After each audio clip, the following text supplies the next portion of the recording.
ലീഗിനെ സംബന്ധിച്ചിടത്തോളം league full സെറ്റാണ്. കേരളത്തിൽ ലീഗിനൊന്നും നോക്കാനില്ല. ഇപ്പോൾ ഒരു തെരഞ്ഞെടുപ്പ് വന്നാൽ ലീഗ് റെഡിയാണ്. ഞാനും ബിസിനസ് ചെയ്യുന്ന കാലത്ത് രാധാകൃഷ്ണൻ വ്യവസായി അല്ല. എൻ്റെ ഷോപ്പിൽ വരാറുണ്ടായിരുന്നു രാധാകൃഷ്ണൻ. ഞാൻ വ്യവസായിയും അതുപോലെ തന്നെ കച്ചവടക്കാരനും ഒക്കെ ആയിരുന്ന കാലത്ത് രാധാകൃഷ്ണൻ ഇത് രണ്ടുമല്ല. ഇപ്പോൾ എന്തായാലും ഒരു കാര്യം ഉറപ്പാണ്, നാഷണൽ ഹെഡ്ക്വാർട്ടേഴ്സ് നമ്മുടെ ഈ നല്ല കാലത്തൊന്നും ഉണ്ടായിട്ടില്ലല്ലോ. മനസ്സിലായില്ലേ? കാലഘട്ടം മാറിയപ്പോൾ എല്ലാ വർഷകാലത്തും നിരന്തരം വെള്ളം നിൽക്കുന്ന സ്ഥലമാണ്. അവിടെ ഇത് ഇത്തരത്തിലുള്ളൊരു സ്ട്രക്ചർ പറ്റൂല എന്ന് പറഞ്ഞാൽ മനസ്സിലാവട്ടെ. നിങ്ങളാരാ പറയാൻ ഞങ്ങൾ ഇതിനോളം വലിയോട്ട് ചെയ്തിട്ടുണ്ട് എന്ന നിലയിലാണ് കേന്ദ്ര ഗവൺമെൻറ്റും കേരള ഗവൺമെൻറ്റും പറഞ്ഞുകൊണ്ടിരുന്നത്. എല്ലാം കൂടിയായിട്ട് BJP നേരെ തിരിയുമ്പോൾ ന്യൂനപക്ഷ ജനവിഭാഗങ്ങൾ അവരുടെ കാര്യത്തിൽ കുറച്ചൊരു മർമ്മം നോക്കി പ്രതികരിക്കണം എന്ന് ലീഗ് പോലത്തെ സംഘടനകൾ പറയും. അതൊന്നും മൈൻഡ് ചെയ്യാതെ മുൻപം വിടാൻ പാടില്ല എന്ന് പറയുന്ന പോലും ഉണ്ടല്ലോ. മുസ്ലിം ലീഗ് കൊണ്ട് സമുദായത്തിനൊരു ഗുണം ഉണ്ടായിട്ടില്ല എന്നുള്ളൊരു സ്റ്റേറ്റ്മെൻ്റ് ഒരു പണ്ഡിതൻ്റെ ഭാഗത്തുനിന്നുണ്ടായി. പറയുന്ന അവർക്ക് തന്നെ ഈ വാചകം പൂർത്തിയാക്കാൻ പറ്റുന്നില്ലല്ലോ. അതിൻ്റെ ഇടയ്ക്ക് അവർ തന്നെ അതിന് വിശദീകരണമായിട്ടൊക്കെ വരേണ്ടി വരും. SNDP അവരെ സമുദായത്തിന് വേണ്ടി ചെയ്യുന്നത് സ്ഥാപനങ്ങളുണ്ടാക്കി. അതൊരു ബിഷപ്പ്മാർ പിന്നെ ഇവിടെ മലപ്പുറത്ത് സെൻറ്റ് ജമാസ് ഉണ്ടാക്കി. എൻ്റെ കുട്ടികളൊക്കെ അവിടെ ഓടിച്ചത്. അപ്പോൾ അങ്ങനെയാണ് വേണ്ടത്.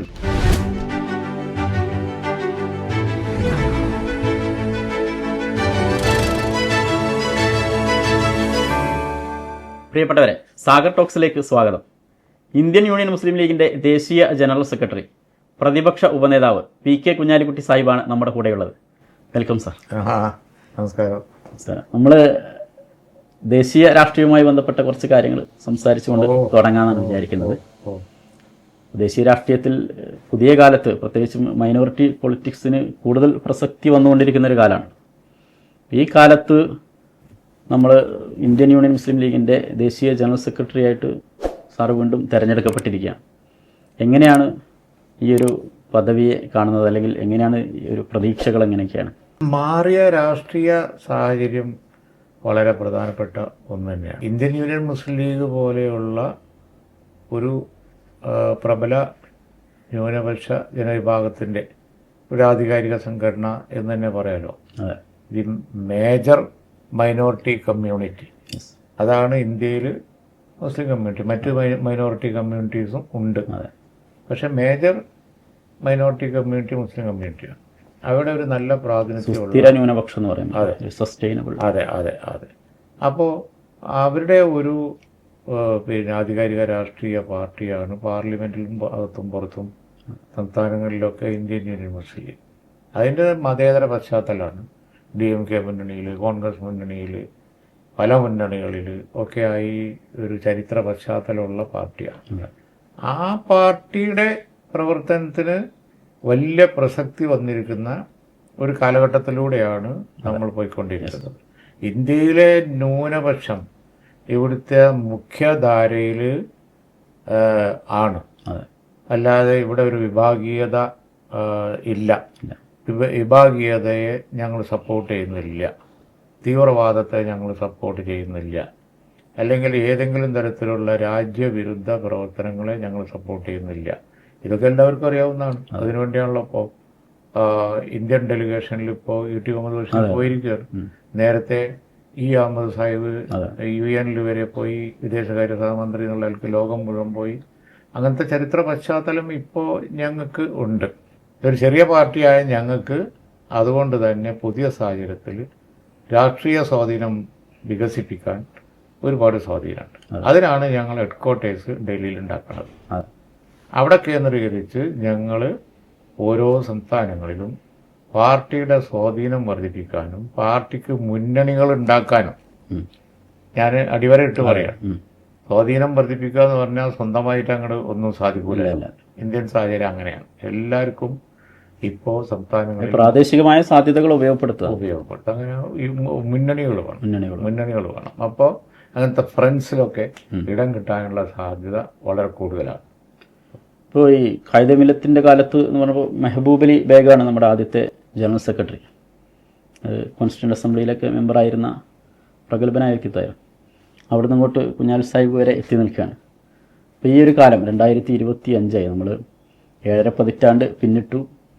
ഈ ഒരു കാലത്ത് ഇപ്പോഴും നമ്മൾ ഉത്തരേന്ത്യയിലെ പല ഗ്രാമങ്ങളിലേക്കും എത്തിപ്പെടാൻ ഒരുപാട് ചലഞ്ചസ് നമ്മുടെ മുമ്പിലുണ്ട്, ഒരുപാട് വെല്ലുവിളികളുണ്ട്. ആ വെല്ലുവിളികളെ, പ്രത്യേകിച്ച് നമ്മുടെ പതാക അല്ലെങ്കിൽ പേര്, ഇതുമായിട്ടൊന്നും പോകാൻ കഴിയില്ല എന്നൊക്കെ പറയുന്ന ഒരു സാഹചര്യം ഇപ്പോഴും നിലനിൽക്കുന്നുണ്ട്. നമ്മളെ ഈ അടുത്താണ് കേരളത്തിലെ പതാക വെച്ചിട്ടുള്ള പ്രകടനത്തെ പോലും തെറ്റായി വ്യാഖ്യാനിക്കുന്ന സ്ഥിതിവിശേഷം ഉണ്ടായത്. അപ്പോൾ ഈ ഒരു ചലഞ്ചസിനെ നമ്മൾ എങ്ങനെയാണ് നേരിടാൻ ഉദ്ദേശിക്കുന്നത്? അത് ഇപ്പോൾ ഇന്ത്യൻ യൂണിയൻ മുസ്ലിം ലീഗ് മാത്രം നേരിടുന്ന ഒരു പ്രതിസന്ധി അല്ല. ഇന്ത്യയിലെ മുസ്ലിം സമുദായം തന്നെ അഭിമുഖീകരിക്കുന്ന ഒരു വലിയ വിഷയമുണ്ട്. മുസ്ലിം വിരോധം ഉത്തരേന്ത്യയിൽ ഒരു മുദ്രാവാക്യം ആവുമ്പോൾ പതാകയുടെ നിറം ഉപയോഗപ്പെടുത്തും, അതുപോലെ തന്നെ മുസ്ലിം എന്നുള്ള പേര് അത് ഉപയോഗപ്പെടുത്തും. കോടതിയിൽ കേസ് വരെ പല കാര്യങ്ങളും അവരുണ്ടാക്കും. ഇവിടെ പിന്നെ അങ്ങനെയുള്ള പല പേരുകളും ഉണ്ട്. അതുപോലെ തന്നെ ചരിത്രപരമായ കാരണങ്ങളാൽ പേരല്ലല്ലോ കാര്യം, പ്രവർത്തനമാണല്ലോ കാര്യം. അപ്പോൾ നല്ല നല്ല പേരിട്ടിട്ട് വളരെ വലിയ വർഗീയത ചെയ്യുന്നവർക്ക് യാതൊരു കുഴപ്പമില്ല. സത്യസന്ധമായി മുസ്ലിം എന്ന് പറഞ്ഞു കഴിഞ്ഞാൽ ഇത് നേരായ മാർഗത്തിൽ നടക്കുന്ന പിന്നെ ആള് എന്നേ അതിന് അർത്ഥമുള്ളല്ലോ. അല്ലാതൊന്നും ഞാൻ നിലക്ക് ചിന്തിച്ച് നോക്കിയാൽ കഴിഞ്ഞിട്ടുണ്ടെങ്കിൽ അതൊരു വിഭാഗീയത അല്ല. എന്താണ് ആരുടെ പിന്നെ കയ്യിലിരിപ്പ് എന്താണ് എന്നുള്ളതാണ് നോക്കേണ്ടത്. അപ്പോൾ അങ്ങനെയുള്ളൊരു സാഹചര്യത്തിൽ ദുർവ്യാഖ്യാനങ്ങൾക്കുള്ള സാധ്യത ഉണ്ട് എന്നുള്ളത് വസ്തുതയാണ്, പ്രത്യേകിച്ച് ഉത്തരേന്ത്യയിൽ. അതിന് വഴികൾ നമ്മൾ കാണേണ്ടി വരും. ഖായിദ മില്ലത്ത് സെന്റർ കേന്ദ്രീകരിച്ചുകൊണ്ട് നമുക്കതിന് സാധിക്കും എന്നാണ് പ്രതീക്ഷ. തീർച്ചയായിട്ടും സാധിക്കും. ഇപ്പോൾ ഉദാഹരണമായിട്ട് ബോംബെയിൽ, മഹാരാഷ്ട്ര ലീഗിന് നല്ല സ്വാധീനമുള്ള ഒരു സംസ്ഥാനമാണ്. അവിടെ കുറച്ചു കാലമായിട്ട് സംഭവിച്ചത് എന്താണെന്ന് വെച്ച് കഴിഞ്ഞാൽ ലീഗിനൊരു പ്രോപ്പർ മുന്നണി പ്രവേശനം ഉണ്ടായിട്ടില്ല. മുന്നണി പ്രവേശനം ഉണ്ടായാൽ കൂട്ടുന്ന മുന്നണിക്കും നല്ലതാണ്, ലീഗിനും നല്ലതാണ്. ലീഗിന് അവിടെ പിന്നെ അസംബ്ലി പ്രാതിനിധ്യം സാധ്യമാണ്. ഈവൻ പാർലമെന്റിലേക്ക് മെമ്പർമാരെ തിരഞ്ഞെടുക്കാനും ഒക്കെ ഉള്ള സാധ്യതകളുണ്ട്. എത്ര ചെറിയ പാർട്ടികൾ അവിടെ എം പിമാരുണ്ടാക്കുന്നു. അസംബ്ലിയിൽ നേരത്തെ നമുക്ക് നേരത്തെ ഉണ്ടായിരുന്നു. ഇപ്പോഴും നല്ല പാർട്ടിയുടെ വളരെ ശക്തമായ സ്വാധീനമുണ്ട്. പക്ഷെ മഹാരാഷ്ട്രയിൽ എന്തുകൊണ്ട് പ്രോപ്പർ മുന്നണി ഉണ്ടായില്ല? അത് ആരും കുറ്റം കൊണ്ട് കാര്യമില്ല. കോൺഗ്രസ് തന്നെ അവിടെ ബലഹീനമായി. അപ്പോൾ പിന്നെ ശിവസേന ശക്തി, BJP ശക്തിയൊക്കെ കഴിഞ്ഞ കാലങ്ങളിൽ ഇല്ലാത്ത പോലെ വന്നപ്പോൾ അവിടെ വന്നൊരു ചേഞ്ചാണത്. വെല്ലുവിളികളെക്കാൾ നമുക്ക് സാധ്യതകളുണ്ട് തന്നെ പറയാം. വെല്ലുവിളിയേക്കാൾ ഇപ്പോൾ സാധ്യതകൾ തെളിഞ്ഞുകൊണ്ടിരിക്കുക. കോൺഗ്രസും ശിവസേനയൊക്കെ ഒന്നിച്ച് മത്സരിക്കുന്ന ഒരു സ്ഥിതി ഇമാജിൻ ചെയ്യാൻ പറ്റും. അപ്പം അതല്ലേ കഴിഞ്ഞത്. വലിയ മാറ്റമാണ്, വലിയ മാറ്റമല്ലേ? ആ മാറ്റം ലീഗിന്റെ കാര്യത്തിലും വരാം. കേരളത്തിൽ ലീഗിനെ പ്ലേസ് ചെയ്ത ഒരു പ്രോസസ്സ് ഉണ്ട്, ഒരു 10-20 വർഷത്തെ ഒരു പ്രോസസ്സ് ഉണ്ട്. ആ ഒരു സംഗതി തന്നെ നോർത്ത് ഇന്ത്യയിലും ഈ മുന്നണി പൊളിറ്റിക്സുമായൊക്കെ ബന്ധപ്പെടുത്തി ചെയ്യാവുന്നതാണ്. വളരെ കറക്റ്റ് ഒബ്സർവേഷനാണ്. കാരണം വെച്ചാൽ കേരളത്തിലൊന്നും എളുപ്പമായിരുന്നില്ലല്ലോ.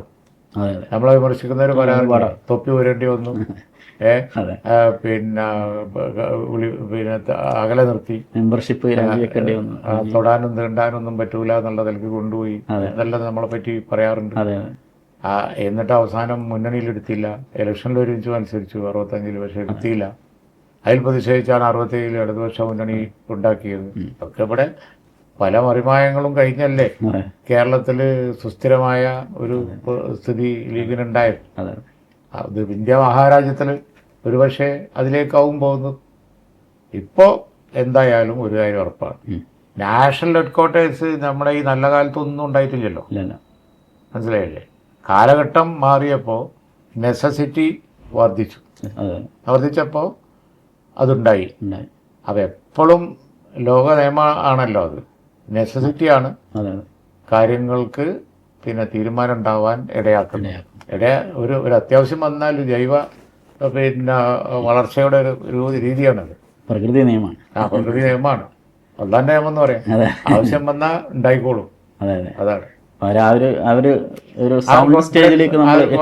നല്ലോണം ഉണ്ട്. അപ്പോൾ ഭാവി പറഞ്ഞാൽ വളരെ നീണ്ടതാണ്. അപ്പോൾ പുതിയ ജനറേഷൻ, പുതിയ തലമുറ യങ്സ്റ്റേഴ്സ് വന്നിട്ട് അത് ചെയ്തോളും. നമ്മൾ അവർക്കൊരു അടിത്തറ ഉണ്ടാക്കി കൊടുക്കുക. ഞാനൊരു പഴയ പ്രോസസ്സിൻ്റെ ഭാഗമാണ്. ആ പഴയ പ്രോസസ്സിൽ സജീവമായി പങ്കുവഹിച്ച് എല്ലാം കണ്ടുവന്ന ഒരു അനുഭവ സമ്പത്തൊക്കെ ഉണ്ട്. അപ്പോൾ അതൊക്കെ വെച്ചിട്ട് ഇപ്പോൾ ഞാൻ ജനറൽ സെക്രട്ടറി ആയ ഈ കാലഘട്ടത്തിൽ ഇങ്ങനെ ഹെഡ് ക്വാർട്ടേഴ്സിൻ്റെ പ്രവർത്തനം സ്റ്റാർട്ട് ചെയ്യുക, അത് ബിഗിനിങ് ആണ്. അല്ലാതെ എല്ലാ കാലത്തേക്കും ഞാനത് ഏറ്റെടുത്ത് എന്നെക്കൊണ്ട് ഏറ്റെടുത്ത് നടത്താൻ കഴിയില്ല. പക്ഷേ പുതിയ ആളുകളേക്ക് ഹാൻഡ് ഓവർ ചെയ്യുമ്പോൾ നമുക്ക് ഒരു നല്ല റൂട്ട് ഇട്ട് കൊടുക്കാൻ പറ്റും. നമ്മൾ കേരളത്തിലേക്ക് വരാം. കേരളത്തിലെ ഐക്യ ജനാധിപത്യ മുന്നണിയുമായി ബന്ധപ്പെട്ട ഒരു പുതിയ കാലത്തെ ഒരു രാഷ്ട്രീയ സ്ഥിതിവിശേഷത്തെക്കുറിച്ച് സംസാരിക്കാം. എന്തൊക്കെയാണ് നമ്മുടെ പ്രതീക്ഷകൾ എന്നുള്ളത്? അതല്ലെങ്കിൽ 10 വർഷമായി ഭരണത്തിലില്ലാത്ത ഒരവസ്ഥയിലാണ് UDF ഉള്ളത്. അപ്പോൾ ഈ ഒരവസ്ഥയെ പരമാവധി മുതലെടുക്കുന്നുണ്ട്. അതായത് പ്രത്യേകിച്ചും മുഖ്യമന്ത്രിയുടെ ഫ്ലക്സിന് വരെ ഇപ്പോൾ 15 കോടി ചെലവഴിച്ചിട്ടാണ് ഫ്ലക്സ് വെച്ചിട്ടുള്ളത് ഈ 4ാം വാർഷികവുമായി ബന്ധപ്പെട്ട്. അതായത് ഒരു ഭയങ്കരമായ ധൂർത്ത് PR വർക്കിന് വേണ്ടി ചെലവഴിക്കുകയാണ്. അപ്പോൾ ഈ PR തള്ളുകളെയൊക്കെ എങ്ങനെയാണ് UDF അതിജീവിക്കുക എന്നതിനെക്കുറിച്ചുള്ള ഒരു കാഴ്ചപ്പാട് എന്താണ്? PR തള്ള് എന്ന് പറഞ്ഞത് തനി തള്ളാണെന്നും ആ തള്ള് തനി ബബിളാണെന്നും മനസ്സിലാക്കാൻ ഏറ്റവും നല്ല ഉദാഹരണമാണ് റോഡ്. ഈ റോഡിൻ്റെ വലിയ ഊതി ഉയർപ്പിച്ച ഒരു കുമിള എത്ര എളുപ്പമാണ് പൊട്ടിയത്. റോഡ് പൊട്ടിയതിനേക്കാൾ എളുപ്പത്തിൽ അത് തിരിഞ്ഞു കുത്തി. അങ്ങനെയുള്ള ഇപ്പം നമ്മൾ കാണുന്നുണ്ടല്ലോ. ഇപ്പം ആ ഫ്ലക്സ് കാണുന്നത് അവർക്ക് തന്നെ ജാള്യതയാണ്. അതിപ്പോൾ നാഷണൽ, അതായത് നാഷണൽ ലെവലിൽ ഒരു വിഷയമായി മാറി. അപ്പം ഈ ഊതി ഉയർപ്പിച്ച തള്ളുകൊണ്ട് റിസൾട്ടൊന്നും ഉണ്ടാവില്ല. ജനങ്ങളൊക്കെ ബുദ്ധിയുള്ളവരാണ് എന്നുള്ളത് മനസ്സിലാക്കാൻ അത് മാത്രം മതി. കാരണം ഈ നാഷണൽ ഹൈവേ പണിതപ്പോൾ സാധാരണ ആളുകൾ പറഞ്ഞുകൊണ്ടിരുന്നതാണ് ഈ മാതിരി വയലിൽ ഈ പണി പറ്റൂല. പക്ഷേ കേന്ദ്ര ഗവൺമെൻറ്റിൻ്റെയും കേരള ഗവൺമെൻറ്റിൻ്റെയും ഒരു മുഷ്കുണ്ട്. നിങ്ങളാരുടെ അത് പറയാൻ? ഞങ്ങൾ ചെയ്യും. ഇതായിരുന്നു ആ മുഷ്ക്. എതിർത്ത ലാത്തിചാർജ് ചെയ്യും, അടിച്ചൊതുക്കും. ആവാസ വ്യവസ്ഥിതിയെ തകരാറിലാക്കി ജനങ്ങൾ വല്ലാത്ത കഷ്ടപ്പാട് അനുഭവിച്ചപ്പോൾ തലയിൽ വെള്ളം വന്ന് വീഴുക, മതിൽ പൊളിഞ്ഞ് തലയിൽ ചാടുക, നടക്കാൻ വഴിയില്ല, ശ്മശാനത്തിലേക്ക് കൊണ്ടുപോകാൻ വഴിയില്ല എന്ന് തുടങ്ങി ജനങ്ങളുടെ ദീനരോധനം ജനപ്രതിനിധികളും എല്ലാവരും കൂടി ഒരുമിച്ച് പറഞ്ഞിട്ടും ഇവിടെ ഒരു വ്യത്യസ്ത നിർമ്മാണം വേണം, ഇവിടെ ഒരു പാലം തായിട്ട് അടികൂടി വെള്ളവും പോകും ആളുകൾക്കും പോവാം എന്ന് പറഞ്ഞാൽ അത് കേൾക്കൂല. ആ നിലയിൽ ഒക്കെ ചെയ്തു വെച്ചിട്ട് ഫ്ലക്സോടങ്ങ് വെച്ച് PR വർക്ക് അങ്ങ് ചെയ്താൽ എല്ലായി. അതൊരു തന്ത്രമാണ് എന്നുള്ള ഈ വെസ്റ്റേൺ പാശ്ചാത്യ ലോകത്തൊക്കെ പയറ്റി തെളിഞ്ഞ ഈ അടവ് ഇവിടെ കൊണ്ടുവന്ന് പ്രയോഗിച്ച് നിൽക്കാൻ കഴിയും എന്നുള്ളത് അവരൊരുപാട് പിന്നിലാണ്. ഈ ചിന്തിക്കുന്ന ഭരണക്കാർ ചിന്തയിൽ ഒരുപാട് ബാക്കിലാണ്. ജനങ്ങൾ അവിടെ ഒന്നുമല്ല നിൽക്കുന്നത്. ജനങ്ങൾക്ക് ഇതൊക്കെ മനസ്സിലാകുന്നത്. അതാണ് ഈ റീൽ വന്നുകൊണ്ടിരിക്കുന്നത്. അതാണ് ഇതിനെതിരായിട്ടുള്ള സോഷ്യൽ മീഡിയ ക്യാമ്പയിൻ വന്നുകൊണ്ടിരിക്കുന്നത്. നമ്മൾ ഈ പരിസ്ഥിതിയുമായി ബന്ധപ്പെട്ട് പറയുമ്പോൾ ഇപ്പോൾ സാറ് പറഞ്ഞു പരിസ്ഥിതിയെയും പരിഗണിക്കാതെയാണ് റോഡ് ഉണ്ടാക്കിയത്. നമ്മൾ 20 വർഷങ്ങൾക്ക് മുമ്പാണ് എക്സ്പ്രസ് ഹൈവേയുമായിട്ട് UDF വന്നത്. അന്ന് പയ്യന്നൂരിലെ രാഘവേട്ടൻ്റെ പശുവിനെ അഴിക്കണമെങ്കിൽ കാസർഗോഡ് പോയിട്ട് U-ടേൺ എടുത്ത് വരണം. അങ്ങനെയുള്ള കുറേയധികം കാൽപ്പനികമായ കുറേ കാര്യങ്ങൾ പറഞ്ഞിട്ടാണ് അതിനെ എതിർത്തിരുന്നത്. അത് നടുവിൽ കൂടി ഒരു റോഡ് വന്നാൽ ഉള്ള വിഭജനമാണ് അന്ന് MP വീരേന്ദ്രകുമാറും ഒക്കെ പറഞ്ഞുകൊണ്ടിരുന്ന പാരിസ്ഥിതിക പ്രശ്നം. പക്ഷേ ഒരു ചൈനീസ് വൻമതിൽ വന്നാൽ എങ്ങനെ ഉണ്ടാവും എന്ന് അതാണ് ഇപ്പോൾ വന്നത്. ഞാൻ അസംബ്ലി പറഞ്ഞത് അന്നത്തേക്കാൾ ഭീകരമായിട്ടുള്ള അതാണ്. ഞാൻ അസംബ്ലി പറഞ്ഞു അല്പം ഉയർത്തി ഒരു റോഡ് വരുന്നതാണ് ഞങ്ങൾ പറഞ്ഞത്. അതിന് ഈ ചൈനീസ് വൻമതിൽ പോലുള്ള തലയിൽ കൂടി വീഴുന്ന പ്രശ്നമൊന്നുമില്ലാതെ ഞാൻ നിയമസഭയിൽ പറഞ്ഞു. എന്ത് തരം സ്ട്രക്ചറാണിത്? ഇത് അക്ഷരാർത്ഥത്തിൽ വെള്ളം കെട്ടി നിർത്തുന്ന അണക്കെട്ടാണ്. വയലിൽ നിൽക്കൂല. ഞാനിതൊക്കെ അസംബ്ലി പറഞ്ഞതാണ്. അല്ല, അന്ന് എതിർത്തിരുന്നവരെ നിന്ന് കാണുന്നില്ല.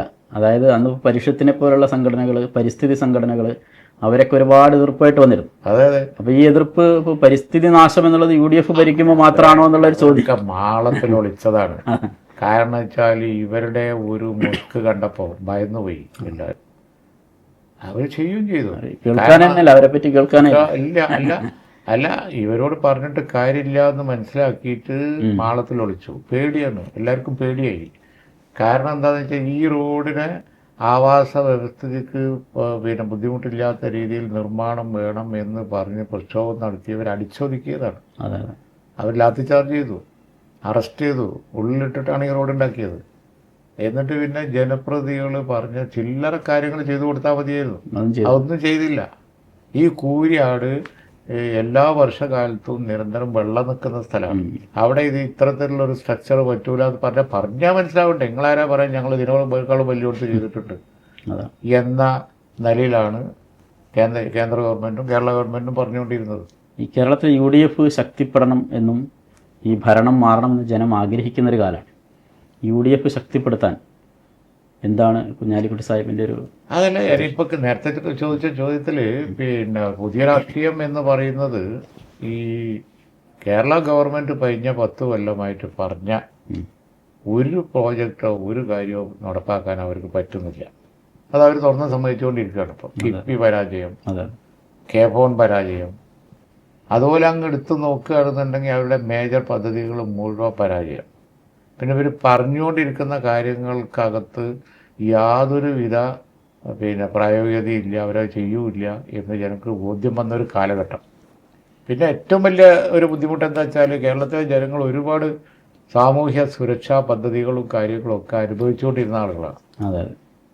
അതുപോലെ തന്നെ വിദ്യാലയങ്ങളിൽ മര്യാദയ്ക്ക് ഇരുന്ന് പഠിക്കാൻ കുട്ടികളുടെ സ്ട്രെങ്ത്തും ടീച്ചേഴ്സിൻ്റെ സ്ട്രെങ്ത്തും നിങ്ങളൊരു അനുവാദമല്ലേ, അതൊക്കെ കീപ്പ് ചെയ്തു പോയിരുന്ന ഒരു സ്റ്റേറ്റാണ് കേരളം. എല്ലാം തെറ്റി എല്ലാ സാമൂഹിക സുരക്ഷിതത്വ പദ്ധതികളും അവതാളത്തിലായി. നമ്മളെ UDFൻ്റെ കാലത്താണ് ഉമ്മൻചാണ്ടി കരുതലിന് വലിയ പ്രാധാന്യം കൊടുത്തിരുന്നു. വികസനവും കരുതലും. ഇത് ഇപ്പോൾ കരുതൽ എന്ന് പറഞ്ഞത് ഇല്ല, വികസനം മുടങ്ങുകയും ചെയ്തു. പിന്നെ എന്തിനീ ഗവൺമെൻറ് ഇനി അധികാരത്തിൽ കൊണ്ടുവരും? മാർക്കബിൾ പ്രൊജക്റ്റുകളൊന്നും ഇല്ല എന്നുള്ളത് ഒന്നുമില്ല. അപ്പോൾ ഈ ഗവൺമെൻറ്റിന് അധികാരത്തിൽ കൊണ്ടുവരാൻ ഒരു കാരണവുമില്ല. അപ്പോൾ കിട്ടിയ അവസരം ജനങ്ങൾ ഉപയോഗിച്ചതാണ് കഴിഞ്ഞ പാർലമെൻറ്റ് കണ്ടത്. അത് റിപ്പീറ്റ് ചെയ്യും എന്നാണ്. അസംബ്ലിയിലും അതുണ്ടാവും. ആ ഒരു ചേഞ്ച്, ഒരു പൊളിറ്റിക്കൽ ചേഞ്ച് ആളുകളുടെ മനസ്സിലുണ്ട്. അതുകൊണ്ട് UDF അധികാരത്തിൽ വരും എന്നാണ് ഞങ്ങൾ കരുതുന്നത്. കേരളത്തെ സംബന്ധിച്ചിടത്തോളം ഒരു സാമുദായിക സൗഹാർദ്ദം കേരളത്തിൻ്റെ ഒരു മുഖമുദ്രയാണ്. പക്ഷെ അതിനെ ബ്രേക്ക് ചെയ്യാൻ ബോധപൂർവമായ ശ്രമങ്ങൾ പലയിടത്തും നടക്കുന്നുണ്ട്. ഇപ്പോൾ മുനമ്പം വിഷയം വന്നപ്പോൾ, അതല്ലെങ്കിൽ ഈ വെള്ളാപ്പള്ളിയുടെ സ്റ്റേറ്റ്മെൻറ്റുമായി ബന്ധപ്പെട്ട് ചിലതൊക്കെ ആളുകൾക്ക് തോന്നുന്നത് ഈ മനഃപൂർവ്വം ഉണ്ടാക്കുന്നതാണോ, അതായത് ഈ പോളറൈസേഷന് വേണ്ടി ആരൊക്കെയോ ശ്രമിക്കുന്നുണ്ട് എന്നുള്ളൊരു തോന്നൽ ആളുകൾക്കുണ്ട്. പോളറൈസേഷന് വേണ്ടി ഒരു കൂട്ടർ ശ്രമിക്കുന്നു. തങ്ങൾക്ക് സ്വാധീനം ഉണ്ടാക്കാൻ വേണ്ടി പല ശക്തികൾ എന്തും പറയാൻ മടിക്കാത്ത മുൻപം പോലത്തെ സംഗതികൾ വർഗീയവൽക്കരിക്കാൻ ഒരിക്കലും ശ്രമിക്കാൻ പാടില്ലാത്ത ആളുകളോ ചെയ്യുന്നു. ഇന്ത്യ രാജ്യത്ത് ചിന്തിക്കാത്ത ആളുകൾ. ഇന്ത്യ രാജ്യത്ത് വഖഫ് ബില്ലും അതുപോലെ തന്നെ യൂണിഫോം സിവിൽ കോഡും പൗരത്വ ബില്ലും എല്ലാം കൂടിയായിട്ട് BJP നേരെ തിരിയുമ്പോൾ ന്യൂനപക്ഷ ജനവിഭാഗങ്ങൾ അവരുടെ കാര്യത്തിൽ കുറച്ചൊരു മർമ്മം നോക്കി പ്രതികരിക്കണം എന്ന് ലീഗ് പോലത്തെ സംഘടനകൾ പറയും. അതൊന്നും മൈൻഡ് ചെയ്യാതെ മുൻപം വിടാൻ പാടില്ല എന്ന് പറയുന്ന പോലും ഉണ്ടല്ലോ. അപ്പോൾ അവരുടെ ഉദ്ദേശം എന്താ? തങ്ങൾക്ക് സ്വാധീനം ഉണ്ടാക്കാൻ, തങ്ങളുടെ കാര്യം നടത്താൻ, അതിനെന്തും പറയാം. അങ്ങനെ കുറേ നോർത്ത് ഇന്ത്യൻ സ്റ്റൈലാണത്. അത് നോർത്ത് ഇന്ത്യൻ സ്റ്റൈലാണ്. ഭൂരിപക്ഷ സമുദായത്തിൻ്റെ വർഗീയവൽക്കരണം കടമെടുത്ത് അത്തരം തീവ്ര സമുദായ സമീപനം എടുക്കുന്ന ന്യൂനപക്ഷ സംഘടന. കേരളത്തിൽ അത് വിലപ്പോകുമോ എന്നുള്ളതാണ് ചോദ്യം. കേരളം ഒരിക്കലും വിലപ്പോകില്ല. കേരളം അത്തരം വർഗീയ ചിന്താഗതിക്കാർ അറപ്പോട് കൂടിയാണ്. അത് ഭൂരിപക്ഷ വർഗീയതായാലും തിരക്കില്ല, ന്യൂനപക്ഷ വർഗീയ അവരെ ഒറ്റപ്പെടുത്തും. അത് ഇപ്പോഴത്തെ മീഡിയ ഒറ്റപ്പെടുത്തും, എല്ലാവരും ആരുടെ സപ്പോർട്ട് അവർക്ക് കിട്ടാൻ പോകില്ല. അങ്ങനെ കുറേ ആളുകൾ ഇവിടെയുണ്ട്. അതുപോലെ അതായത് മുനമ്പൻ ലീഗ് വളരെ കരുതലോടുകൂടി ഒന്ന് സേഫ് ലാൻഡ് ജയിപ്പിക്കണം എന്ന് നോക്കുന്നത് അതുകൊണ്ടാണ്. അത്തരം വർഗീയവൽക്കരണം, വിഭാഗീയവൽക്കരണം കേരളത്തിൽ വരരുതെന്ന് കരുതിയിട്ട്. അപ്പോൾ ഇടതുപക്ഷ ഗവൺമെൻറ് അത് തീർക്കാതെ മുതലെടുക്കാൻ നോക്കുന്നു.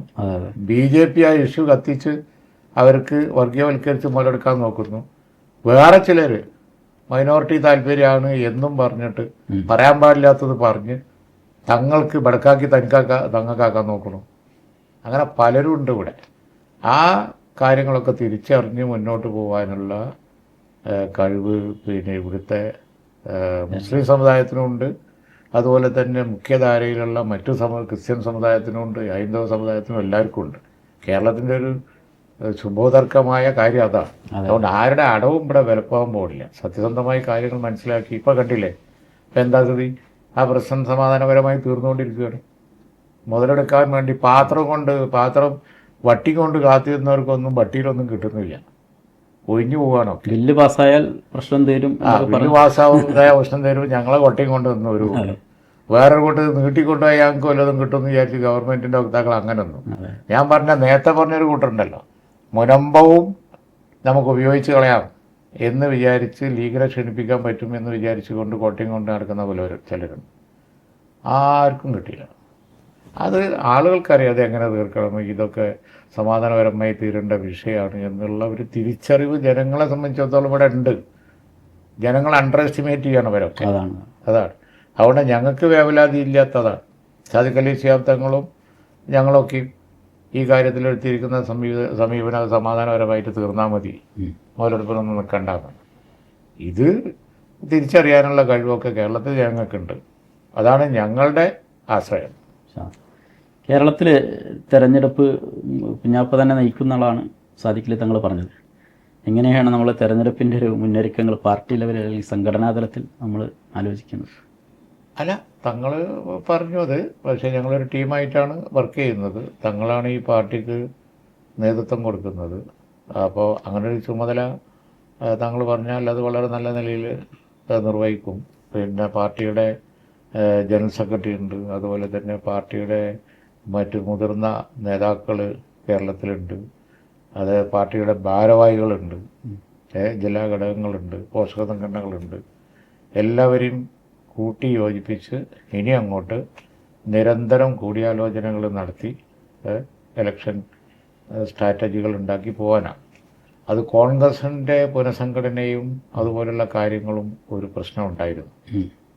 അത് വരട്ടെ എന്ന് പറഞ്ഞിട്ട് കുറേ കാത്തിരിക്കുന്ന ഒരു സ്ഥിതി ഉണ്ടായിരുന്നു. അപ്പോൾ അത് പുനഃസംഘടന ഇപ്പോൾ കഴിഞ്ഞു. അപ്പോൾ അതൊരു വളരെ ഐക്യത്തോടു കൂടി നേരത്തെ ഉണ്ടായിരുന്നവരും ഇപ്പോൾ പുതുതായിട്ട് വന്നവരും ഒക്കെ ഇപ്പോൾ ഒറ്റക്കെട്ടായി തിരഞ്ഞെടുപ്പിലേക്ക് വരുന്നുണ്ട്. യാതൊരു അവസരങ്ങളും ഇല്ലാതെ വരുന്നുണ്ട് കോൺഗ്രസ്. ഇനിയും അങ്ങനെ തന്നെ പോകും എന്ന് നമുക്ക് കരുതാം. അങ്ങനെയാണെങ്കിൽ ഈ വരുന്ന 3-ാം തീയതി UDF യോഗമുണ്ട്. UDF യോഗത്തിൽ കാര്യമായി കാര്യങ്ങൾ ചർച്ച ചെയ്ത് നമ്മൾ മുന്നോട്ട് പോകും. ലീഗിനെ സംബന്ധിച്ചിടത്തോളം ലീഗ് ഫുൾ സെറ്റാണ്. കേരളത്തിൽ ലീഗിനൊന്നും നോക്കാനില്ല. ഇപ്പോൾ ഒരു തിരഞ്ഞെടുപ്പ് വന്നാൽ ലീഗ് റെഡിയാണ്. അതുപോലെയാണ് ഞങ്ങൾ നിൽക്കുന്നത്. കേരളത്തിൽ ഈ മുസ്ലിം ലീഗിൻ്റെ പ്രസക്തിയെ ചെറുതാക്കി കാണിക്കാൻ ചില ആളുകൾ ശ്രമങ്ങൾ നടത്തുന്നുണ്ട്. ഉദാഹരണത്തിന് ഈ അടുത്ത് മുസ്ലിം ലീഗ് കൊണ്ട് സമുദായത്തിനൊരു ഗുണം ഉണ്ടായിട്ടില്ല എന്നുള്ളൊരു സ്റ്റേറ്റ്മെൻ്റ് ഒരു പണ്ഡിതൻ്റെ ഭാഗത്തുനിന്നുണ്ടായി. അത്തരം സ്റ്റേറ്റ്മെൻറ്റുകൾ എങ്ങനെയാണ് നോക്കിക്കാണുന്നത്? പറയുന്ന അവർക്ക് തന്നെ ഈ വാചകം പൂർത്തിയാക്കാൻ പറ്റുന്നില്ലല്ലോ. അതിൻ്റെ ഇടയ്ക്ക് അവർ തന്നെ അതിന് വിശദീകരണമായിട്ടൊക്കെ വരേണ്ടി വരുന്ന സാഹചര്യം എന്തുകൊണ്ടാണ്? അത് ഈ കാര്യങ്ങൾ പറയുമ്പോൾ അത് യാഥാർത്ഥ്യമല്ലാത്തതുകൊണ്ടാണ്, വസ്തുത അല്ലാത്തതുകൊണ്ടാണ്. കാരണം പറയുന്നവർ പോലും ആരായാലും അവരൊക്കെ ലീഗിയുടെ അധികാരത്തിലിരുന്നതിൻ്റെ ഒരു സൗകര്യം അനുഭവിച്ചവരാണ്. കാരണം സാമൂഹ്യ സംഘടനകൾ, സാംസ്കാരിക സംഘടനകൾ, മതസംഘടനകൾ, വിദ്യാഭ്യാസ രംഗത്ത് പ്രവർത്തിക്കുന്നവർ, ഉദാഹരണമായിട്ട് ഇപ്പോൾ ഞാൻ പറയട്ടെ, MES ഞങ്ങളുമായിട്ട് വളരെ സൗഹൃദത്തിൽ പോകുന്ന ഒരു സംഘടനയാണ്. ഇടയ്ക്കൊക്കെ തെറ്റിയിട്ടുണ്ട്, അത് വേറെ കാര്യം. പക്ഷേ ഇപ്പോൾ വളരെ സൗഹൃദത്തിൽ ഞാൻ അധികാരത്തിലിരിക്കണം, ഞാൻ മന്ത്രിയായിരിക്കുന്ന സമയത്താണ് കേരളത്തിൽ ആദ്യമായി സ്വകാര്യ മേഖലയിൽ പ്രൊഫഷണൽ കോളേജ് കൊടുത്തു കളയാം എന്ന തീരുമാനം ഞങ്ങൾ എടുത്തത്.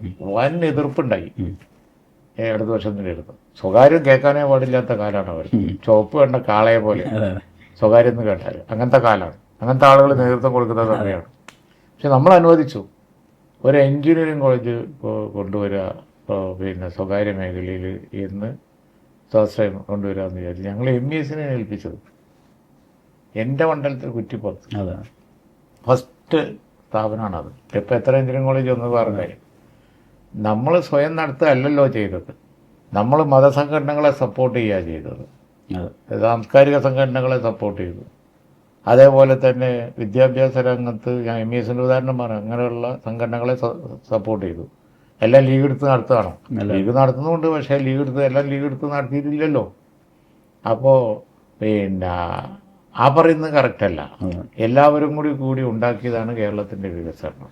അതിന് പൊളിറ്റിക്കൽ ലീഡർഷിപ്പ് കൊടുത്തത് പിന്നെ പ്രധാനമായ ഒരു പങ്ക് ലീഗിനുണ്ട്. ലീഗ് എന്ന സംഘടന ഉള്ളത് കൊണ്ട് മൈനോറിറ്റിയുടെ വോയിസ് വളരെ സ്ട്രോങ് ആയിരുന്നു കേരളത്തിൽ. അത് ചരിത്രമാണ്, അത് വസ്തു നിഷേധിച്ചിട്ട് കാര്യമില്ല. അങ്ങനത്തെ ഒരു വോയിസോ അങ്ങനത്തെ ഒരു പിന്നെ യാത്രയോ ഇന്ത്യ രാജ്യത്ത് എവിടെയും ഉണ്ടായിട്ടില്ല. കേരളം കഴിഞ്ഞാൽ പിന്നെ ഉണ്ടായിട്ടുള്ളത് കേരളം വ്യത്യസ്തമായത്. അതുകൊണ്ടാണ് കേരളം വ്യത്യസ്തമായത്. പിന്നെ ഈ കാര്യങ്ങൾ പറഞ്ഞവർക്ക് ബുദ്ധിമുട്ടാവുമെന്നല്ലാതെ അത് ആര് പറഞ്ഞാലും ഉണ്ടാവില്ല. ആ കൂട്ടത്തിൽ നമുക്കൊന്ന് ചിന്തിച്ച് നോക്കിയിട്ടുണ്ടെങ്കിൽ ലീഗ് എപ്പോഴും മാതൃകാപരമായിട്ടേ പ്രവർത്തിച്ചിട്ടുള്ളൂ. CHന്റെ ഒരു വളരെ പ്രധാനപ്പെട്ട സ്റ്റേറ്റ്മെൻ്റ് ഉണ്ട്, അവകാശങ്ങൾക്ക് വേണ്ടി പോരാടും പക്ഷെ അന്യൻ്റെ അവകാശം കവരൂല എന്നുള്ള. അത് ഞങ്ങൾ പ്രവർത്തനത്തിൽ എപ്പോഴും അന്വർത്ഥാക്കിയിട്ടുണ്ട്. അതുകൊണ്ടാണ് NSS ആയാലും SNDP ആയാലും ഇപ്പം പൊളിറ്റിക്കലായിട്ട് എന്തെങ്കിലും അഭിപ്രായ വ്യത്യാസം ഉണ്ടെങ്കിൽ അത് പറയുന്നുണ്ടാവും, വേറെ കാര്യം. അല്ലെങ്കിൽ പൊളിറ്റിക്കൽ അഭിപ്രായ വ്യത്യാസം വന്ന സമയം ഉണ്ടാവും. പക്ഷേ SNDP ആയാലും NSS ആയാലും ഒക്കെ ഞങ്ങളുമായിട്ട് വളരെ ഐക്യത്തോടു കൂടി പ്രവർത്തിക്കുകയും ക്രിസ്ത്യൻ മിഷണറിമാർ, ബിഷപ്പ്മാർ, വിദ്യാഭ്യാസ അവരുടെ വിദ്യാഭ്യാസ ഏജൻസികൾ ഇതൊക്കെ ഞങ്ങളുമായിട്ട് എല്ലാ കാലത്തും വലിയ സൗഹൃദത്തിലായി. ഉമ്മൻചാണ്ടി, മാണി സാറും CHും അത് കഴിഞ്ഞ് പിന്നെ ഒരു കാലഘട്ടത്തിൽ ഞങ്ങൾ അതുപോലെ അത് കരുണാകരൻ, ആൻ്റണി അങ്ങനെയൊക്കെ വന്ന് കണ്ടിട്ടില്ലേ ആ കൂട്ടുകെട്ട്. ഒന്നിച്ചാണ് വളർന്നത്. ബാബി തങ്ങളും മന്നത്ത് പത്മനാഭനും അതുപോലെ തന്നെ ഈ SNDP പ്രസ്ഥാനത്തിന് നേതൃത്വം കൊടുത്തിട്ടുള്ള കഴിഞ്ഞകാല നേതാക്കന്മാർ, അതുപോലെ തന്നെ പിന്നോക്ക അതർ ബാക്ക്വേർഡ് കമ്മ്യൂണിറ്റീസ് എന്നുള്ള നിലയ്ക്ക് ഉണ്ടാക്കിയ ശ്രീനാരായണീയർ, അവരൊക്കെ എല്ലാവരും വളരെ സംവരണ മുന്നണി, എല്ലാ സമുദായങ്ങൾക്കും മുസ്ലിം ലീഗിൻ്റെ പൊളിറ്റിക്കൽ ലീഡർഷിപ്പിൻ്റെ ഗുണം ലഭിച്ചു. അതെ, ലീഗിൻ്റെ ഒരു സാന്നിധ്യം എല്ലാവർക്കും അങ്ങേയറ്റം ഗുണമായിട്ടുണ്ട്. ഇപ്പം ഈ പൊളിറ്റിക്സ് വർഗീയവൽക്കരിച്ചപ്പോഴാണ് വ്യത്യസ്തമായി ചിലരൊക്കെ സംസാരിക്കാൻ തുടങ്ങി. അത് ആ വർഗീയവൽക്കരണത്തിന്റെ ഭാഗമാണ്. അതാണ് CH സ്കോളർഷിപ്പ് കൊടുക്കുമ്പോൾ പോലും അത് അങ്ങനെ എല്ലാവരും സംസാരിച്ചിട്ടുള്ളൂ. മന്നത്ത് പത്മനാഭൻ അദ്ദേഹത്തിൻ്റെ സമുദായത്തിന് വേണ്ടി സംസാരിച്ചപ്പോൾ ഒരിക്കലും വർഗീയമായി സംസാരിച്ചിട്ടില്ല, എല്ലാവരും ഉൾക്കൊണ്ടേ പറഞ്ഞിട്ടുള്ളൂ. ശ്രീനാരായണ ഗുരുവിൻ്റെ പറയണ്ടല്ലോ. അതേപോലെ തന്നെ ശ്രീനാരായണീയരായ നേതാക്കന്മാർ അവർ ആ പ്രസ്ഥാനത്തോട് കാണിച്ചിട്ടുള്ള ആശയപരമായി യോജിപ്പ് കാണിച്ചിട്ടുള്ള എല്ലാവരും ഇതര ജനവിഭാഗങ്ങളും കൂടി പരിഗണിച്ചേ വർത്തമാനം പറഞ്ഞിട്ടുള്ളൂ. ഇവിടെ CH ആയാലും അതിന് കഴിഞ്ഞ കാല നേതാക്കന്മാരായാലും ഒക്കെ ഭരണത്തിലിരുന്നവരും കാര്യങ്ങളൊക്കെ അങ്ങനെ പറഞ്ഞു. ഞങ്ങളും അങ്ങനെ പറയുന്നുള്ളൂ. വ്യത്യസ്തമായി സംസാരിക്കുന്നത് ചിലർ ഇപ്പോൾ വന്നതാണ്. അത് ഇന്ത്യയിലെ വർഗീയവൽക്കരണത്തിൻ്റെ ഭാഗമായി വർത്തമാനം പറഞ്ഞു തുടങ്ങിയവരാണ്. അത് ഈ കാലഘട്ടത്തിൻ്റെ മാറ്റമാണ്. അവിടെ ആരാർക്ക് വേണ്ടി ചെയ്താലും ആ പ്രവൃത്തി നല്ലതാണല്ലോ. ഇപ്പോൾ NSS അവരെ സമുദായത്തിന് വേണ്ടി ചെയ്യുന്നത് കറക്റ്റാണ്, അത് ചെയ്യണം. SNDP അവരെ സമുദായത്തിന് വേണ്ടി ചെയ്യുന്നത് സ്ഥാപനങ്ങളുണ്ടാക്കി. അതുപോലെ ബിഷപ്പ്മാർ ഇവിടെ മലപ്പുറത്ത് സെൻറ്റ് ജമാസ് ഉണ്ടാക്കി. എൻ്റെ കുട്ടികളൊക്കെ അവിടെ പഠിച്ചത്. അപ്പോൾ അങ്ങനെയാണ് വേണ്ടത്. കാരണം ഒരു വിദ്യാഭ്യാസ സ്ഥാപനം ആരെങ്കിലും ഉണ്ടാക്കി കഴിഞ്ഞാൽ അത് അവർക്ക് വേണ്ടി മാത്രമല്ലല്ലോ, എല്ലാവർക്കും കൂടിയല്ലേ. അപ്പോൾ അതാണ് ഇവിടെ മലബാറിലൊക്കെ ഉള്ള ക്രിസ്ത്യൻ വിദ്യാലയങ്ങൾ, വലിയ പഴയ വിദ്യാലയങ്ങൾ, അതൊക്കെ ഉപയോഗപ്പെടുത്തി നാനാ ജാതി മതസ്ഥരല്ലേ. ഇതാണ് കേരള മോഡൽ. അത് മുഴുവൻ പൊളിക്കാനും തല്ലി ചതക്കാനുമാണ് ഇപ്പം കുറേ കൂട്ടർ, ഞാൻ പറഞ്ഞ പല കൂട്ടറും. ഒന്ന് സ്വാർത്ഥ താല്പര്യം വെച്ച് ഇപ്പം രംഗത്ത് വന്നില്ല, തിരിച്ചു കൊണ്ടുവരണം. അതാണ് മതത്തിൻ്റെ പേരിൽ സംഘടിച്ചവരുണ്ട്, സംസ്കാരം പറഞ്ഞു നടക്കുന്നവരുണ്ട്, വിദ്യാഭ്യാസം പറഞ്ഞു നടക്കുന്ന ഒക്കെ പുതിയ ഡെവലപ്മെൻറ്റ്സാണ്. ആ പുതിയ ഡെവലപ്മെൻറ്റ്സ് മുഴുവൻ ഒരുമാതിരി ന്യൂ ജനറേഷനിൽ വന്ന വർഗീയവൽക്കരിക്കപ്പെട്ട ചിന്താഗതിക്കാരാണ്. എല്ലാ സമുദായത്തിലും ഇപ്പോൾ വളർന്നു വന്നിരിക്കുക. പഴയ കേരളത്തെ തിരിച്ചു പിടിക്കാൻ കൂടിയാണ് നമ്മൾ പഴയ കേരളത്തെ തിരിച്ചു പിടിക്കുക. സഹവർത്തിത്വത്തോടുകൂടി സൗഹാർദ്ദത്തിൽ ഡെവലപ്മെന്റ് സാധിക്കും. മറ്റത് ഫൈറ്റേ നടക്കുള്ളൂ, ഡെവലപ്മെന്റ് ഒന്നും ഉണ്ടാവില്ല. സാർ, നമ്മൾ പഞ്ചായത്ത് ഇലക്ഷനുമായി ബന്ധപ്പെട്ടുള്ള വർക്കുകളൊക്കെ സജീവമായിട്ടുണ്ട്. അപ്പോൾ അതിൻ്റെ ഒരു പോളിസി മേക്കിംഗ് സംഗതികളൊക്കെ നടന്നുകൊണ്ടിരിക്കുന്ന കാലമാണ്. നേരത്തെ ഒരു 3 ടേം മത്സരവുമായി ബന്ധപ്പെട്ട് 3 ടൈം മത്സരിച്ചവർക്ക് മാറി നിൽക്കണമെന്നും പുതുമുഖങ്ങൾക്ക് അവസരം കൊടുക്കണം എന്നുള്ളൊരു വലിയൊരു വിപ്ലവകരമായ തീരുമാനം മുസ്ലിം ലീഗ് എടുത്തിരുന്നു. വരാനിരിക്കുന്ന തെരഞ്ഞെടുപ്പിലും ആ ഒരു പാറ്റേൺ ആണോ തുടരുക എന്നുള്ള ഒരു ഇതൊക്കെ ഓരോ തിരഞ്ഞെടുപ്പിൻ്റെ ഘട്ടത്തിൽ പാർട്ടി ചർച്ച ചെയ്ത് അവസാനം നമ്മുടെ ലീഗിൻ്റെ ഒരു സമ്പ്രദായം അനുസരിച്ച് അതിൽ തങ്ങൾ ഒരു അന്തിമ തീരുമാനം പ്രഖ്യാപിക്കുന്ന സമയത്തെ അത് അന്തിമമാണെന്ന് പറയാൻ പറ്റുള്ളൂ. കഴിഞ്ഞ പ്രാവശ്യം ഉണ്ടായ പ്രോസസ്സും അത് തന്നെയാണ്. ഹൈദരലി തങ്ങളും സാദിഖലി തങ്ങളും ഒക്കെ പങ്കെടുത്ത മീറ്റിങ്ങിൽ വലിയ വിശദമായ ചർച്ച നടന്നു. ചർച്ചക്കൊടുവിൽ തങ്ങൾ തീരുമാനം എടുത്തു. അതായത് നമുക്ക് എല്ലാത്തിനും ഗുണം ദോഷവും ഒക്കെ ഉണ്ടല്ലോ, അതെല്ലാം കൂടി പിന്നെ തുലനം നടത്തി അവസാന തീരുമാനം പ്രസിഡന്റ് എടുക്കട്ടെ എന്ന് പറഞ്ഞു. ചർച്ചയുടെ അടിസ്ഥാനത്തിൽ പ്രസിഡന്റ് ഒരു തീരുമാനം എടുത്തു. 3 ടേം നടപ്പാക്കി പഞ്ചായത്തിൽ. നിയമസഭയിലും പാർലമെൻറ്റിലും മാനദണ്ഡം അതായിരുന്നില്ല.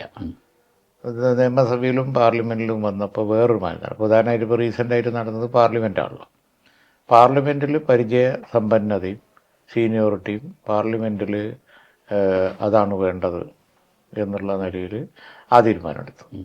പിന്നെ ഒരു ഘട്ടം വന്നു, പിന്നെ ന്യൂ ബ്ലഡ് ആവശ്യം, നല്ല സുപ്രീം കോടതി ലോയറാണ്, യങ്സ്റ്ററാണ്, രാജ്യസഭയിൽ ആ തീരുമാനമെടുത്തു. മെറിറ്റ് ഒക്കെ മുമ്പിൽ വെച്ച് അതാത് ഘട്ടത്തിൽ പാർട്ടി ചർച്ച ചെയ്യുകയും അവസാന തീരുമാനം തങ്ങളെടുക്കുമ്പോഴേ നമുക്ക് ഇതിലുള്ള ഒരു കാര്യം പറയാൻ പറ്റുള്ളൂ. അതാണ് അതിൻ്റെ നിലവിൽ തീരുമാനം എടുത്തിട്ടില്ല. നിലവിൽ എടുത്ത തീരുമാനം കഴിഞ്ഞ പഞ്ചായത്ത് തിരഞ്ഞെടുപ്പിലെ തീരുമാനം മുമ്പിലുണ്ട് എന്നല്ലാതെ മറ്റു തീരുമാനങ്ങൾ അവസാനം ഒരു അന്തിമ പറച്ചിലും കൂടി ബാക്കിയുണ്ടാവും. അങ്ങനെയാണ്. അതുവരെ നമ്മൾ കാത്തിരിക്കലേ വഴിയുള്ളൂ. അതെ, നമ്മൾ മുസ്ലിം ലീഗിനെ മറ്റു പാർട്ടികളൊക്കെ പൊളിറ്റിക്കലായിട്ട് വിമർശിക്കുമ്പോഴും നമ്മുടെ ജീവകാരുണ്യ പ്രവർത്തനങ്ങൾ, സന്നദ്ധ പ്രവർത്തനങ്ങൾ, അതിനൊക്കെ എല്ലാവരും അംഗീകരിക്കുന്ന ഒരു പ്രവണതയാണുള്ളത്. അതെ. പക്ഷേ ഇപ്പോൾ നമ്മൾ വയനാട്ടിൽ ചെയ്ത വലിയൊരു പ്രൊജക്റ്റ് എല്ലാവരും അപ്രീഷിയേറ്റ് ചെയ്തൊരു പ്രൊജക്റ്റാണ്. അതിലും ഒരു ദോഷൈക ദൃക്കോടുകൂടിയാണ് മുഖ്യമന്ത്രിയൊക്കെ ഇടപെട്ടുകൊണ്ടിരിക്കുന്നത്. അതായത് നിലവിൽ വയനാട്ടിൽ ഒരുപാട് സംഘടനകൾ വീടുകൾ ഉണ്ടാക്കുന്നുണ്ട്. ചിലരുടെ പണികൾ അവസാന ഘട്ടത്തിലാണ്. അതിനൊന്നും മുഖ്യമന്ത്രിക്ക് പ്രശ്നമല്ല. പക്ഷെ ലീഗ് ഒരു കണ്ണായ സ്ഥലത്ത് വലിയൊരു പ്രൊജക്റ്റ് ചെയ്യുമ്പോൾ മുഖ്യമന്ത്രി അതിനെ അനാവശ്യമായിട്ട് വിമർശിക്കുകയാണ്. അതിൽ ലിസ്റ്റിലില്ലാത്ത ആളുകളുണ്ട്, അല്ലെങ്കിൽ ലീഗ് ചെയ്തത് ശരിയായില്ല, അങ്ങനെ എന്തെങ്കിലും ശരിയില്ലായ്മ ലീഗ് ചെയ്തിട്ടുണ്ടോ? അത് നമ്മുടെ ഒരുപാട് ആളുകൾ, സന്നദ്ധ സംഘടനകൾ സ്വയം വീടുണ്ടാക്കി കൊടുത്തു. അതെ. അതിലൊന്നും പറഞ്ഞല്ലോ പ്രശ്നമില്ല. എന്നാൽ ലീഗ് ചെയ്തപ്പോഴാണ് പ്രശ്നം എന്ന് പറഞ്ഞല്ലോ. അതാണ് നമ്മളെ ഏറ്റവും വലിയ ക്രെഡിറ്റ്. കാരണം നോട്ടബിളായിട്ട് ഗവൺമെൻറ്റിൻ്റേതല്ലാത്ത ഒരു പ്രോജക്റ്റ് അവിടെ ലീഗ് ചെയ്യുന്നതേ ഉള്ളൂ. പക്ഷേ സംശയ നിർവൃതിക്ക് വേണ്ടി ഞാൻ ഒരു കാര്യം പറയാം, ഒരു കുട്ടി പോലും സർക്കാർ ലിസ്റ്റിൻ്റെ പുറത്തുനിന്ന് അതിലില്ല. അത് ഞങ്ങൾ മാത്രമല്ല, നാനാജാതി മതസ്ഥരും ഉണ്ട് അവിടെ. പിന്നെ ഉള്ള ആ ജനസംഖ്യയുടെ അനുപാതം ഉണ്ടല്ലോ, ഏകദേശം അതൊക്കെ നോക്കി വളരെ പിന്നെ എല്ലാ ജനവിഭാഗങ്ങൾക്കും ബാധ്യത കൊടുത്ത് സർക്കാരിൻ്റെ ലിസ്റ്റിൽ നിന്നാണ് ഞങ്ങളെടുത്തത്. ഞങ്ങളത് ഒരു വ്യത്യാസമുള്ളത്, നമ്മളതൊരു പട്ടയഭൂമിയാണ്. നമ്മളിത് ഗവൺമെൻറ്റിനോടനുബന്ധിക്കും താരതമ്യപ്പെടുത്തുമ്പോൾ ചെറിയ പ്രോജക്റ്റല്ലേ, സർക്കാരിൻ്റെ ആണല്ലോ വലിയ പ്രോജക്റ്റ്. അതുകൊണ്ട് സർക്കാർ തോട്ടെടുത്തിനെയോ അല്ലെങ്കിൽ കൂടുതൽ പേർക്ക് നല്ല സൗകര്യങ്ങൾ ഉണ്ടാക്കി കൊടുക്കാൻ മെനക്കെടുന്നതിനെയോ ഞങ്ങൾ വിമർശിക്കുന്നില്ല. നമ്മളെക്കാളും നല്ലത് സർക്കാർ കൊടുക്കണം എന്നാണ് ഞങ്ങളുടെ അഭിപ്രായം. പക്ഷേ ഞങ്ങളിതിനൊരു പ്ലസ് പോയിൻ്റ് ഉണ്ട്, നല്ല സ്ഥലമാണ്, പട്ടയഭൂമിയാണ്.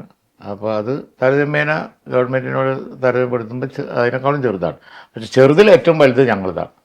അപ്പോൾ അതുകൊണ്ട് അത് നോട്ട് ചെയ്ത് വിമർശിക്കുമ്പോൾ ഞങ്ങളത് ഏറ്റവും നന്നായി എന്നാണ് അതിൻ്റെ ഒരു സർട്ടിഫിക്കറ്റ് ഞാൻ കാണുന്നത്. അങ്ങനെയാണ്. ഇത് സർക്കാർ ലിസ്റ്റിൽ നിന്നേ ഞങ്ങൾ കൊടുക്കുന്നുള്ളൂ. സർക്കാർ ലിസ്റ്റിൽപ്പെടാത്ത ആരും ഉണ്ടാവില്ല. ഇല്ല, സർക്കാർ ലിസ്റ്റിൽപ്പെടാത്ത ആരുമില്ല. അപ്പോൾ ലീഗ് നന്നായി ചെയ്യുന്നു എന്നുള്ളതിന് ഏറ്റവും നല്ല സർട്ടിഫിക്കറ്റാണ് ഈ വിമർശനം.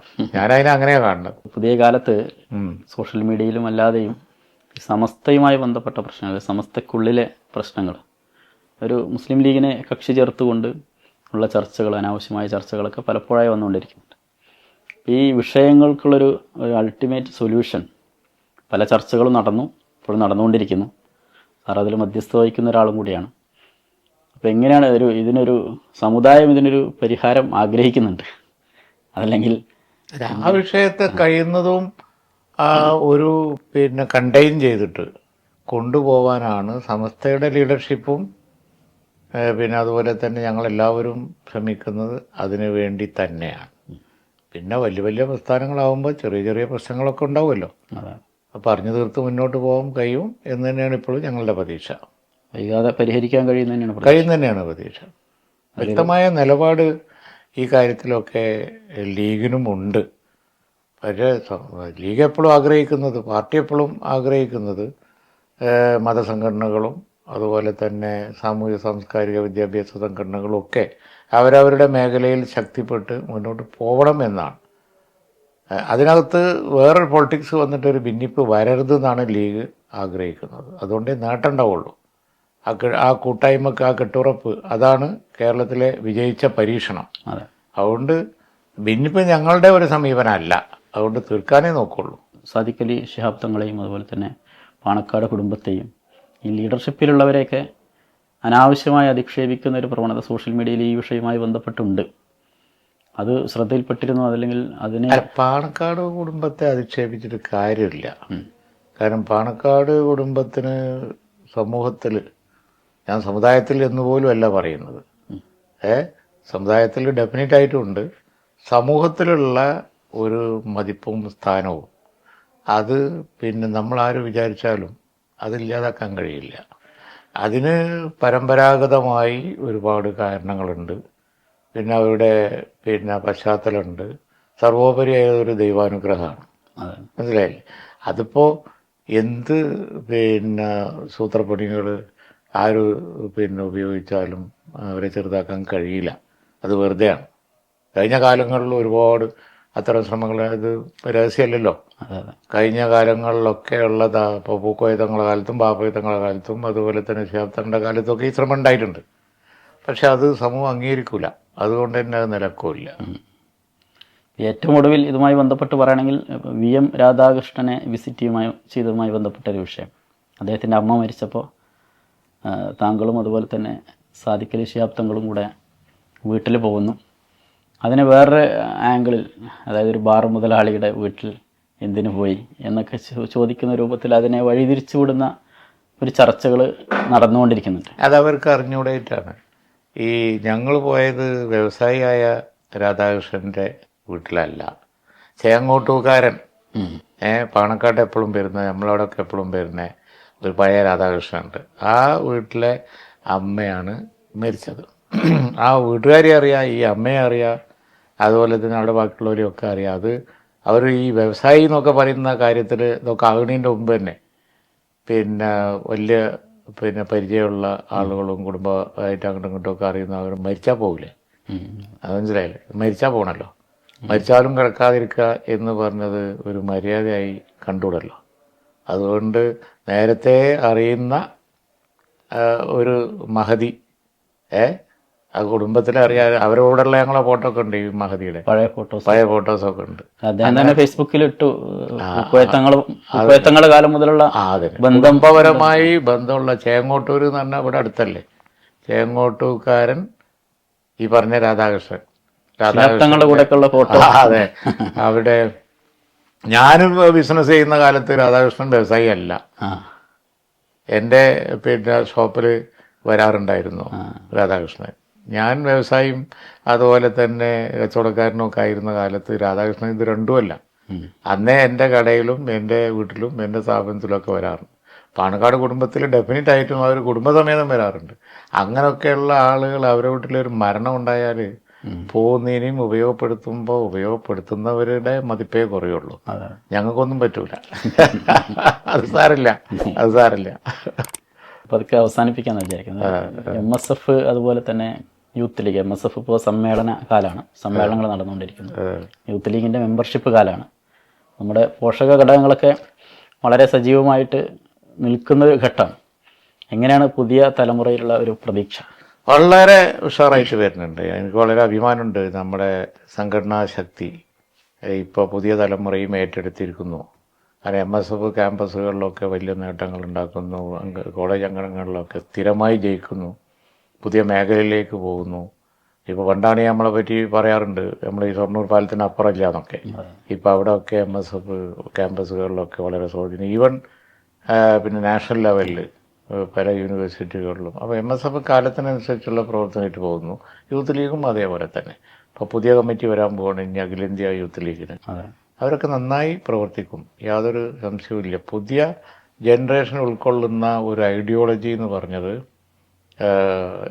രാജ്യത്തിന് വേണ്ടി നിൽക്കുക, രാജ്യത്തിൻ്റെ വളർച്ചയ്ക്ക് വേണ്ടി നിൽക്കുക, രാജ്യത്തെ എല്ലാ ജനങ്ങൾക്കും ഇക്വാലിറ്റിയും ഒരേ സ്റ്റാറ്റസും അതിനുവേണ്ടി പോരാടുക എന്നുള്ളതാണ്.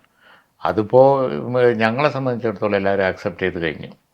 ഞങ്ങളിൽ നിന്ന് വ്യത്യസ്തമായി ന്യൂനപക്ഷ വർഗീയത പറയുന്നവരും തീവ്രവാദ സമീപനം എടുക്കുന്നവരും അവർ കാലഹരണപ്പെട്ട ഒരു ഐഡിയോളജിയും കൊണ്ടാണ് നടക്കുന്നത്.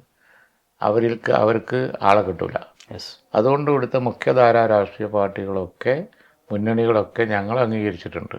അപ്പോൾ അതുകൊണ്ട് ഞങ്ങൾ യുവാക്കളും വിദ്യാർത്ഥികളും ഒക്കെ വനിതകളൊക്കെ ഇതേ പ്രവർത്തന ശൈലി എടുത്ത് പോവുകയാണെങ്കിൽ ഈ കഴിഞ്ഞ പതിറ്റാണ്ടുകളിലുണ്ടാക്കിയ, സ്വാതന്ത്ര്യത്തിന് ശേഷം ഉണ്ടായ പതിറ്റാണ്ടുകളിലുണ്ടായ നേട്ടം അവർക്കുണ്ടാക്കാൻ കഴിയും. ആ ശുഭപ്രതീക്ഷയുള്ള എല്ലാ പിന്തുണയും കൊടുത്ത് ഞങ്ങൾ കൂടെ ഉണ്ട്. തീർച്ചയായും. എന്തായാലും വലിയ സന്തോഷമുണ്ട്. സന്തോഷം. കുറഞ്ഞ സമയത്തിനുള്ളിൽ ഒരുപാട് കാര്യങ്ങൾ നമ്മൾ സംസാരിച്ചു. ആയുരാരോഗ്യ സൗഖ്യങ്ങൾ നേരിടും. ഓക്കെ, നന്ദി.